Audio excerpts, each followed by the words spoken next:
started with the day my brother left for college. Hello, everyone. I am Riddhi, and this is the story of how one goodbye became the beginning of a whole new chapter for me. So, we were at the Pune airport, and I remember feeling so proud of him. He was going abroad to study, chasing something he'd always dreamed of, and it felt like his victory was my victory too. I was cheering, smiling, taking it all in until the car ride back home. That's when it hit me. I looked to my left, to the seat that had always been his, and it was empty. For the first time in my life, it was just me and my parents. And suddenly, it felt like a part of me had been left behind at that airport. When he left, it was the start of his world. But to me, it felt like the end of mine. Have you ever noticed how we only realize the strength of a pillar once it's removed? That's exactly what was happening with me. I remember telling my mom, "You've lived a life without him before he was born or before you got married. But I've never lived a single day. He's been there since the first day I opened my eyes and ever since.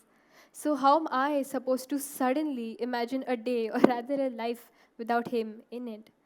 And honestly, it wasn't just about missing him, it was also about everything he did for me, like helping me book my Uber rides, dropping me at my friend's house, sharing a room with me, or even arguing with my parents when I couldn't.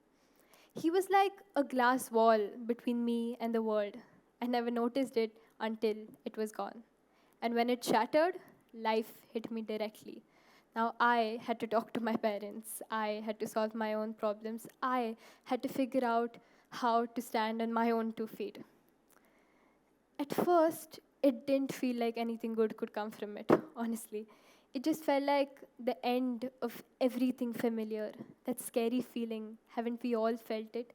When someone, something we hold close suddenly goes away, and all we see is the gap and not the gift. It's like being thrown into deep water after the lifeboat has sailed. Terrifying at first, but the only way we'd ever learn to float. So the shift happened when I started doing things on my own. I spoke up more, I solved problems in my own ways, and realized I could do almost everything without leaning on him for everything. And that's when I discovered something very important. That problem is no problem. The real problem is no problem. Because when there are no problems, there's no reason to grow, no push to change, or no challenges to rise to. Problems, as painful as they feel, are often the very things shaping us into who we're meant to be. And this isn't just about me. Every one of us has faced this. A friend moves away, a job disappears, a relationship ends. Basically, a safety net gets pulled away. At first, all we see is the loss. But later, we realize that the problem we wanted to avoid was actually helping us in some way. I mean, think about it.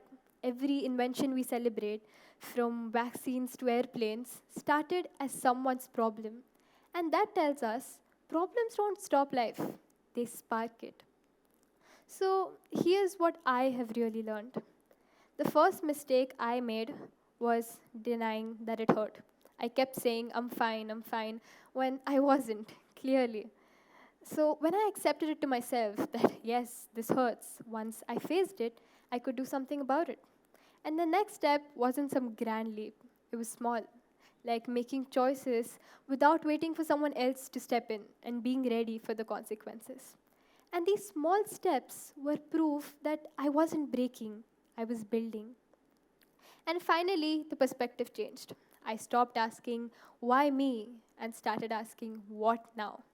Because I realized problem is only heavy as long as you drag it around as a weight. The moment you lift it as a lesson, it stops being a problem at all. So today, with my brother away, I realized that the gap he left wasn't just empty space. It was room for me to grow into someone I hadn't imagined yet. So, what I'd like to leave you with is that don't run away from problems because the only real problem is having none at all. Thank you.